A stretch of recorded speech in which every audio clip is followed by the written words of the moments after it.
TV Informativo. Aqui o Vale se vê.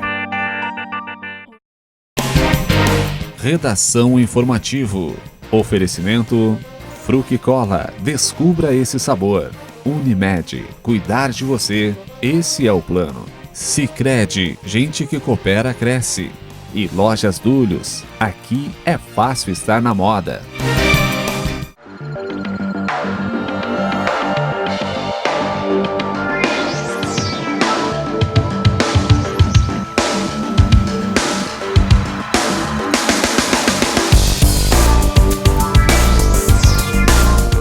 Olá, populares agridem policiais e preso acaba fugindo em Encantado. Este e outros assuntos você confere a partir de agora no Redação Informativo.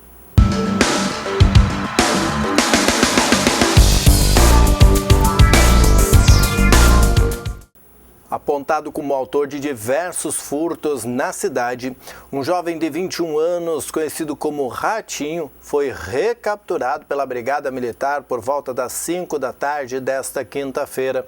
Os policiais militares receberam informações de que Ratinho estaria se escondendo na barranca do Rio Taquari, no bairro Navegantes, em Encantado. Os militares fizeram campana, onde tinha uma bicicleta escondida, e prenderam o jovem quando ele chegou ao local. Ele estava com um menor de idade que foi apreendido e encaminhado junto à delegacia para registro da ocorrência. Ratinho foi recolhido ao presídio de Encantado, de onde havia escapado no último sábado ao pular o muro da penitenciária. O adolescente foi entregue aos pais. E agentes da seção da investigação da Delegacia de Polícia de Lajeado, por volta das 6 horas da manhã desta sexta-feira, cumpriram mandado de busca e apreensão em residência no bairro Hidráulica. O proprietário de 45 anos foi preso em flagrante por porte irregular de arma de fogo. Segundo a polícia, o homem estava com uma pochete na cintura e dentro havia um revólver com numeração raspada de calibre 38, municiado com 6 cartuchos e uma niqueleira, também na pochete, com outros 17 cartuchos. E o homem já havia sido preso pelo mesmo crime no início do ano. Depois do registro do flagrante, ele foi recolhido ao presídio de Lajeado. De acordo com as informações divulgadas pelos agentes, o preso ameaçou os policiais e afirmou que iria comprar outra arma quando saísse do presídio. E o incêndio na madrugada desta sexta-feira destruiu parcialmente a estrutura de um aviário que receberia aves na manhã desta sexta-feira em Bom Retiro do Sul. O Corpo de Bombeiros de Estrela foi acionado para atender a ocorrência em Linha Pinhal, no interior do município, por volta de 1h10 da madrugada. Não houve feridos e as causas do incêndio são desconhecidas. E uma casa de madeira que estava abandonada foi destruída por um incêndio na madrugada desta sexta-feira no bairro Santo Antônio, em Lajeado. As chamas na moradia da rua República dos Palmares começaram por volta das 3 horas da manhã. O Corpo de Bombeiros de Lajeado foi acionado e conteve as chamas. Conforme a guarnição, era uma casa pequena e não se tem informações do proprietário. E uma idosa de 91 anos sofreu fratura em um dos braços e escoriações em um acidente por volta das 5h20 da tarde da quinta-feira em linha Guabiroba. Conforme o pelotão rodoviário de Encantado, o condutor de um Monza de 30 anos perdeu o controle da direção do veículo e saiu da pista em uma curva no quilômetro 12 da ERS 332. O veículo seguia no sentido Dr. Ricardo Encantado. A idosa estava na carona. Ela foi conduzida para atendimento no Hospital Beneficente Santa Terezinha de Encantado e permanece internada na Casa de Saúde. E um homem de 25 anos foi preso por volta das 4 horas da manhã desta sexta-feira por furtar jogos de luzes, sensores de luz e uma lâmpada da decoração de Natal instalada na Ponte Alta de Estrela, no centro da cidade. Os policiais receberam a informação de que um homem teria furtado os materiais. Ele foi detido com os objetos dentro de uma sacola próxima ao local. Foi autuado em flagrante na Delegacia de Polícia de Pronto Atendimento de Lajeado e recolhido ao presídio.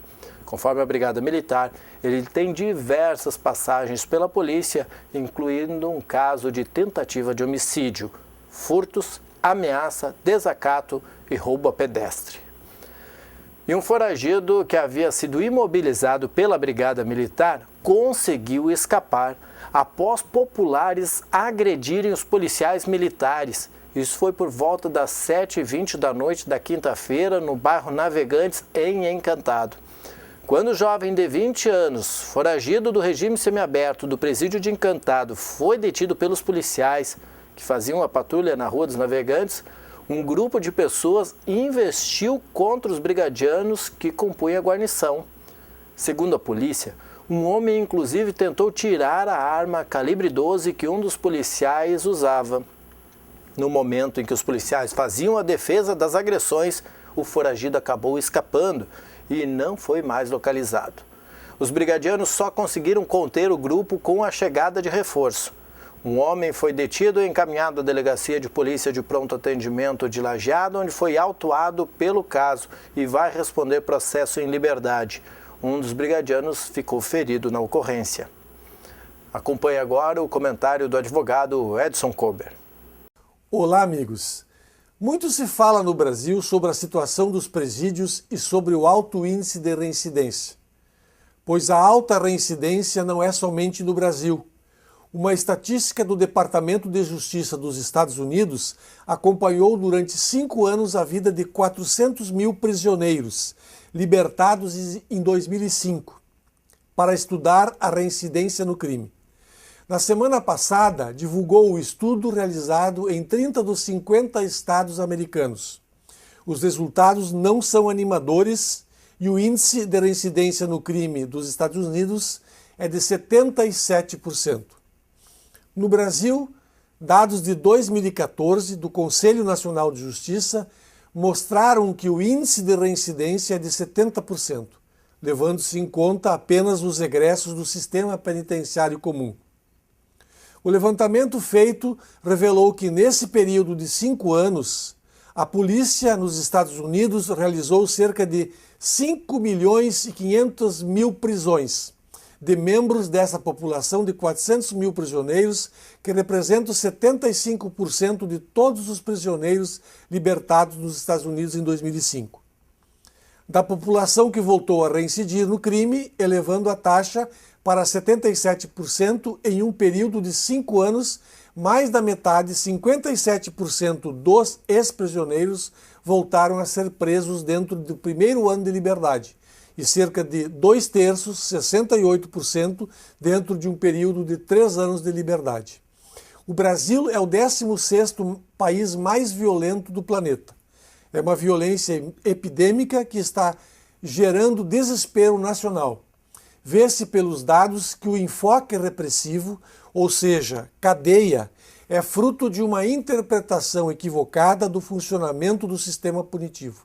O encarceramento massivo acaba sendo regido pela irracionalidade, com prisões de quem não devia ir para a cadeia, de quem não praticou crime violento, de que não representa concreto perigo para a sociedade.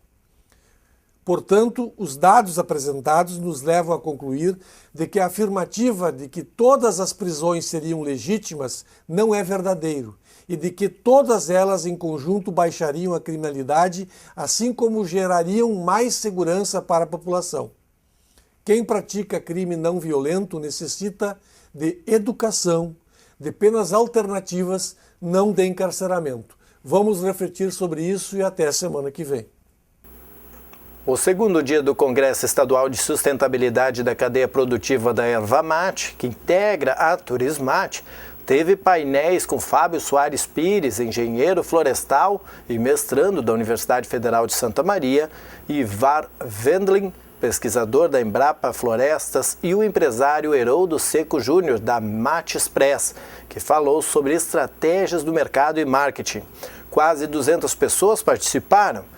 Pires falou sobre o aplicativo C7 Ilex, que é o sistema de atualização automática para acessar o cadastro, localização e envio de dados relevantes para a cadeia produtiva. O aplicativo está sendo desenvolvido pela Universidade de Santa Maria em parceria com o Instituto Brasileiro da Erva Mate. Segundo o diretor executivo do Ibramate, Roberto Ferron, este sistema vai auxiliar a cadeia produtiva da Erva Mate. O segundo painelista, o Ivar Wendling, falou dos trabalhos da Embrapa Florestas para o desenvolvimento do setor ervateiro. A Turismate segue com a programação variada durante o fim de semana em Ilópolis. E o Piratini lança a Semana Estadual da Consciência Negra. O objetivo é dar visibilidade ao povo afrodescendente, divulgando ações para enfrentar o racismo e a violência sofrida por jovens negros. Veja com Thaisa Borges. A abertura da Semana da Consciência Negra, que acontece de 14 a 20 de novembro, foi realizada nesta quinta-feira no Palácio Piratini. O evento contou com a presença do governador José Ivo Sartori e do secretário de Justiça e Direitos Humanos, César Facioli. A semana tem como tema Repensando a Política de Igualdade Racial. De não esquecer do grande holocausto, dos grandes holocaustos do mundo, que é a escravidão. Lembrar que o Brasil foi um dos últimos países do mundo a se livrar desta chaga e os efeitos dela ainda persistem na nossa cultura, na nossa sociedade, na nossa carga de preconceito, seja expresso, seja sutil, na diferenciação de oportunidades que ainda se percebe e, portanto, serve para tudo isso, que a partir da cultura, da arte, se provoque a reflexão, essa reflexão ética. O governo do Estado e a Assembleia Legislativa promovem em parceria as atividades educativas e culturais da semana. Nós estaremos no interior do Estado em algumas atividades. No dia 18 de novembro, nós lavaremos as escadas da Assembleia Legislativa e é o dia que tem a sessão solene. Após a sessão solene serão tocados tambores no solar dos câmaras, naquela praça que tem ali, né? Junto com o Legislativo a gente está fazendo essas ações, então é uma série de ações em conjuntos que a gente está fazendo, né? A Vigilância Ambiental em Saúde realiza desde o último dia 9 de novembro um trabalho intenso de fiscalização para identificar pontos de proliferação de larvas do mosquito da dengue. De acordo com o coordenador da Vigilância Ambiental em Saúde, Fernando Dil, nenhuma larva do Aedes aegypti foi encontrada, apenas um mosquito comum. A partir desta segunda-feira, a fiscalização segue se o tempo estiver seco, mas somente com ações dos vigilantes ou dos agentes da Vigilância de Lajeado. Também participaram das atividades agentes da 16ª Coordenadoria Regional em Saúde. Em setembro, um adolescente de 15 anos, morador do bairro Campestre, havia sido infectado e foi logo tratado. E a Lei de Diretrizes Orçamentárias para 2016 foi aprovada na Comissão Mista de Orçamento. A matéria está pronta para ser votada pelo plenário do Congresso Nacional. Pelo texto, a União terá que economizar mais do que pretendia. Veja com Karine Berluzzo. A nova LDO vai orientar o Congresso Nacional e os demais poderes na elaboração da proposta orçamentária do ano que vem. A meta fiscal aprovada nesta quinta é diferente da que veio no projeto do Poder Executivo. Inicialmente, os valores eram superávit de 104 bilhões e meio de reais para a União e 22 bilhões de reais para estados, Distrito Federal e municípios. O relatório da Comissão de Orçamento reduziu a meta de todo o setor público para 43 bilhões de reais. Só a parte da União será de 34 bilhões de reais. O governo tentou abater ainda mais. A oposição não concordou. A meta está sinalizando que o governo tenha que fechar no ano que vem com um superávit de mais de 30 bilhões. Ele queria deduzir dessa meta 20 bilhões do PAC, ou seja, queria voltar à gastança. A votação só ocorreu depois de um acordo para não alterar mais a meta fiscal de 2016. Existem temas que estão acima das divergências conjunturais entre o governo e a oposição. O orçamento é uma dessas matérias. Nós entendemos que a aprovação da LDO sinaliza um momento novo para a sociedade brasileira, para o mercado. A partir de agora, o foco da comissão será votar o PLN 5, projeto sobre as contas públicas deste ano. O governo não vai conseguir cumprir meta de economizar 55 bilhões de reais até dezembro. Pelo contrário, haverá um déficit que pode chegar a 120 bilhões de reais. Se o projeto não for aprovado ainda em 2015, o governo pode ser acusado de crime de responsabilidade fiscal. A presidente da Comissão de Orçamento disse que vota a proposta na terça-feira. Evidentemente, sabem que nesse ponto há muito conflito. mas há o entendimento que há necessidade de votar e vamos votar. Nem que tenha que vazar à noite, mas vamos votar. No último dia 7, em Estrela, foi realizada a campanha Amigo do Mesa. A ação, desenvolvida em parceria entre o programa Mesa Brasil Sesc dos Vales Taquari e Rio Pardo e o Lions Club, arrecadou mais de 1.000 quilos de alimentos. O Amigo do Mesa ocorreu em 4 mercados da cidade. São 2 IMEC, no Mercado STR e também no Esquinão. Os alimentos serão repassados para as instituições cadastradas no município de Estrela, como a PAI, Creche Colmeia, Pousada da Criança, Desafio Jovem, Betel e Vovolândia. O programa é uma rede permanente de solidariedade que atua desde novembro de 2003 aqui no Rio Grande do Sul.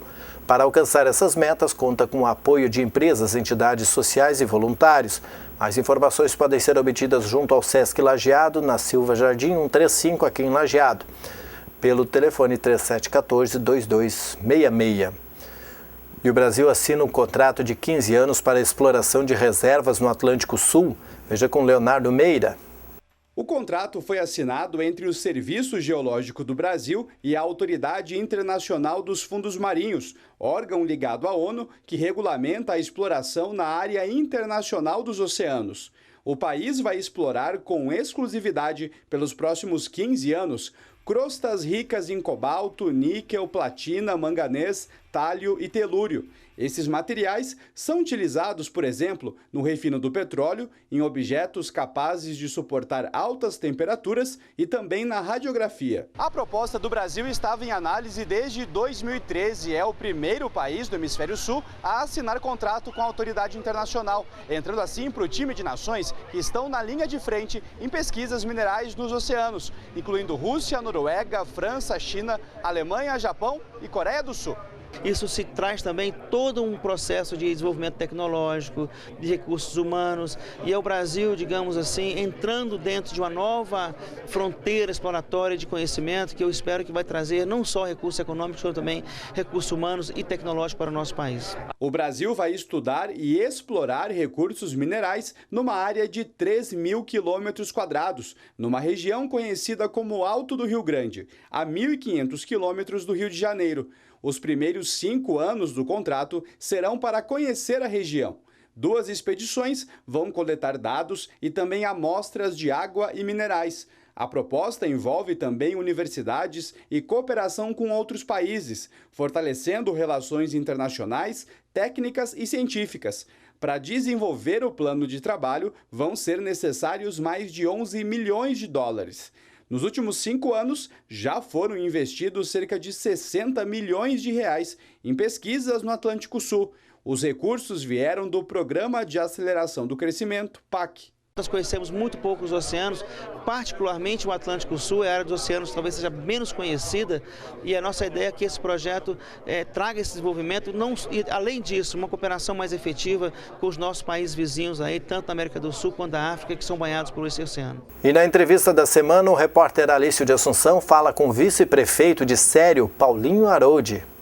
Vice-prefeito de Sério, Paulinho Haroldi, prazer recebê-lo aqui na TV Informativo. Sério tem se destacado por, entre outras iniciativas, apostar também na área do turismo. Por que o município resolveu apostar nessa área? Primeiramente dizer que é uma satisfação minha poder estar aqui conversando. Essa iniciativa vem a necessidade de se buscar novas possibilidades de desenvolvimento, de geração e renda, principalmente para municípios pequenos e agrícolas como o nosso. Então, esse é um dos fatores. E um segundo, por entender que temos vários fatores que favorecem a possibilidade de estruturar esse projeto, que é a questão agricultura, a questão do clima, a questão de natureza, de altitude, questão cultural, gastronômica, todas questões que podem ser trabalhadas e que têm espaço na economia regional. Então, acho que principalmente esses 2 fatores, né, Alice? Paulinho, dentro dessas iniciativas da área de turismo, o que já se pode destacar, enfim, o que já foi feito até o momento? Primeiramente, acho que fica claro que quando se fala em turismo, é um projeto a médio e longo prazo para se pensar em retorno, tem toda uma base a ser feita. E nesses 2 anos e meio, digamos assim, quase 3, é isso que tem sido feito. Diversas parcerias, trabalhando a questão de formação no município, com o Sebrae, com Cindy Loja, com Emater, com o Senar, a ONG local também tem sido parceira nessa caminhada. Então, dentro disso, tivemos várias formações. Formação de condutores, quer dizer. Formação de condutores, mas também formação para os diversos setores que vão ser envolvidos, para o comércio. Qualificando a comunidade. Qualificação, a formação pensando em qualificação. Mas fizemos um mapeamento das trilhas, que permite uma série de atividades, de esportes e de lazer junto à natureza. Fizemos a formação em técnicas verticais, já 2 formações, e também já estruturamos várias atividades, como o Caminho das Cascatas, que hoje já se destaca, que já é conhecido, envolvendo o município de Sério, Boqueirão e Progresso, que eu acho que outra questão que é de suma importância quando se pensa no turismo, pensar ele em conjunto. E não trabalhar sozinho. Não trabalhar sozinho, é o que nós temos procurado fazer lá em cima, na Serra. E eu acho que é também o desafio do Vale do Taquari, pensar o turismo de forma conjunta, principalmente os centros maiores aqui com os municípios pequenos. Essa integração, eu acho que ela vai ser de fundamental importância para que o turismo realmente tenha o espaço e se destaque e dê o retorno que com certeza pode dar, e que eu acho que o Vale do Taquari, pensando em economia, pensando em desenvolvimento econômico, merece. Então, Vice-prefeito Paulinho, parte do caminho trilhado, né? A gente sabe que tem muito pela frente, né? Como tu falasse há pouco. O que já dá para se anunciar, enfim, nesse próximo ano, o Célio já tem alguma coisa preparada na área de turismo? Sim, além das atividades algumas que já são continuação, que tivemos esse ano, como o evento do Luau, um evento noturno, o camping, voltado para a questão da gastronomia. Além então dos eventos que já vínhamos fazendo, continuam as parcerias com o Sebrae, que vem nos assessorando. Está em andamento um projeto de assessoria para em torno de 20 pequenas empresas dos 3 municípios, Sério, Boqueirão e Progresso. Elas continuam. A questão do projeto Trilhas e Montanhas, que tem atraído público da região, do estado e fora do estado, que é uma corrida de aventura junto à natureza, na modalidade 3, 5 e 10 e 21 quilômetros. Então são todos projetos que continuam, mas também continua o desafio de continuar as formações, de ampliar o diálogo com a comunidade. A comunidade também tem que, aos pouquinhos, ir se inteirando mais do que é o projeto, buscando essa participação. Ela é fundamental no processo de melhoria da infraestrutura local, seja projeto de paisagismo, seja projeto de melhorar os acessos. Então, como eu disse, nós temos um desafio bem grande ainda. Esses 4 anos, os primeiros 2 anos foi de planejamento, de se entender mais a nossa realidade, de conhecer mais, e os últimos 2 anos agora de governo, a economia continuando no formato que ela está no momento. Tivemos uma queda muito grande do retorno, então o financeiro tivemos que dar uma segurada. Então é dentro dessa linha, continuar pensando lá na frente, planejando, organizando, fazendo a base, continuando com as formações, buscando as parcerias, né, Alicia? Acho que a gente conversa bastante nesse sentido também. O teu projeto é de fundamental importância, despertando esse olhar para a área rural no Vale do Taquari. Então tu sabes que é uma caminhada, e é isso que nós estamos fazendo dentro do município. Tem várias ações, várias atividades que vão acontecer o ano que vem, algumas novas, mas é uma continuidade dos projetos, é uma continuidade da necessidade de se planejar, de buscar recursos e fazer o tema de casa, que é primeiro tu ajeita a casa para aí tu construir outras possibilidades, né? Muito bem, vice-prefeito de Sério, Paulinho Aroldi, Obrigado aqui pela sua participação. Eu que agradeço pela oportunidade de estar aqui falando em prol do turismo, que eu acho que é de fundamental, é um setor que com certeza vai agregar desenvolvimento para o Vale do Taquari, e se sabe que tem muita gente trabalhando para isso, né, Alice? E claro, tem os pioneiros que estão aí puxando à frente, mesmo com as dificuldades, então eu que agradeço por essa oportunidade. Okay, obrigado. Quem esteve no Teatro do Centro Cultural Univates na noite desta quinta-feira vivenciou uma volta aos anos de 1960 com Renato e seus Blue Caps. A banda apresentou seu show comemorativo aos 50 anos da Jovem Guarda, com músicas como Menina Linda, primeiro sucesso da banda, Gatinha Manhosa, Playboy e Sou Louco por Você. O público que curtiu a banda na sua juventude cantou junto com os músicos e aproveitou a tecnologia dos smartphones para registrar o espetáculo, mostrando que música e diversão não têm idade.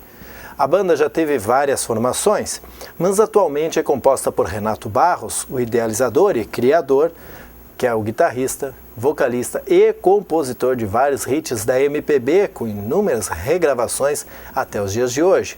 Também Cid Chaves, no grupo desde 1964 e hoje um dos vocalistas. Darcy Velasco, que está há 21 anos na banda como tecladista. Amadeu Signorelli, que permanece há 19 anos no grupo como baixista. E Gelsinho Moraes, que foi o último a se juntar a essa nova formação como baterista. O evento foi uma promoção da Univates e de Eronizim Produções. E vamos à previsão do tempo. E o fim de semana, Rodrigo Nascimento? Vai dar praia?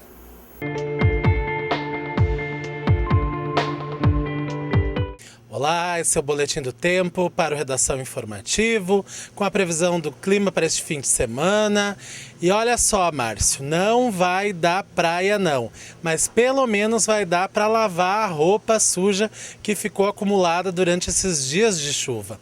O sol tende a aparecer, o tempo tende a ficar firme, tanto no sábado quanto no domingo. Só que as temperaturas também vão cair um pouco.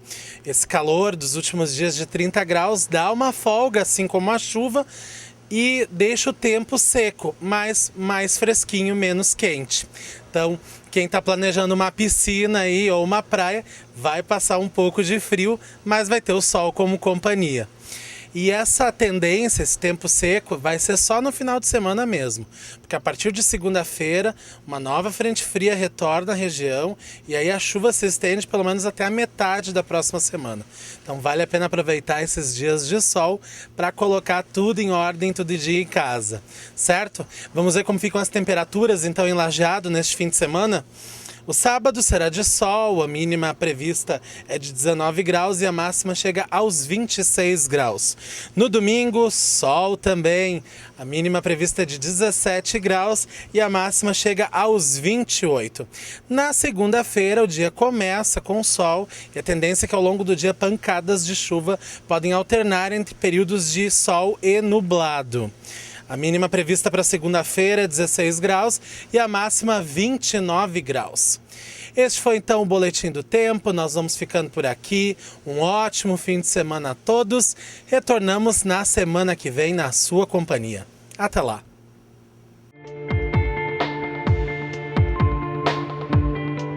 Obrigado, Rodrigo. E a sexta-feira pela manhã marcou a reinauguração do busto de Orlando Fett na Praça da Matriz, em Lajeado. O evento, organizado pela família e pelo governo de Lajeado, marcou os 80 anos do seu falecimento. Além de pronunciamentos oficiais, houve a apresentação do histórico sobre a vida de Orlando Fett, que foi feita pelo professor e historiador José Alfredo Schirel. O colega David Erling esteve no local e acompanhou a solenidade. Caro presidente, o que significa o senhor estar aqui junto com o presidente do Conselho Deliberativo, estar homenageando Orlando Fett? Bom, em primeiro lugar, nós estamos homenageando um ex-presidente que teve duas situações históricas importantes na construção e na formatação do clube. A primeira delas foi a criação do Conselho Deliberativo, fato que eu tomei conhecimento hoje, sinceramente não tinha a noção desse valor histórico. E a camiseta, a camiseta vertical com as 3 cores, que também é um símbolo eterno do Grêmio e hoje é um documento oficial do Rio Grande. E o Orlando, pela sua própria trajetória, um homem que veio do interior do Rio Grande do Sul, chega em Porto Alegre, embora o Grêmio fosse um clube incipiente, mas acaba a ser o atleta, acaba a ser o presidente, cria situações em um ano que deixaram um legado para a história, revela exatamente uma personalidade extremamente forte, uma personalidade importante, um homem de decisões que fez história e revela exatamente um dos conteúdos do Grêmio de hoje. Quer dizer, o Grêmio foi forjado em cima da bravura, em cima da indignação, da resignação, de não se conformar com derrotas, de não se conformar com situações de diversidade, procura passar por cima de tudo, mas isso não é um gesto apenas de comportamento, isso é um valor cultural.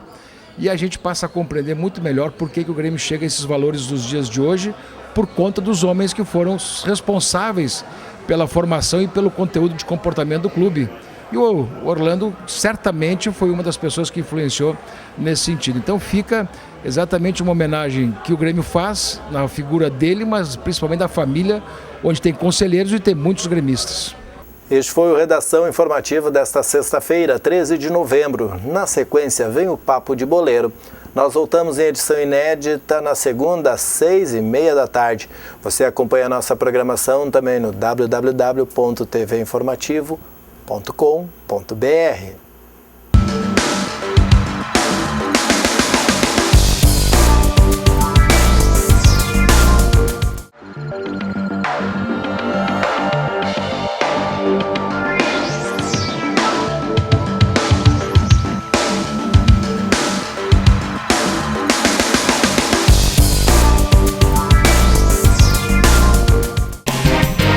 Redação Informativo. Oferecimento Fruc Cola. Descubra esse sabor. Unimed. Cuidar de você. Esse é o plano. Sicredi. Gente que coopera, cresce. E Lojas Dúlios. Aqui é fácil estar na moda. TV Informativo. Aqui o Vale se vê.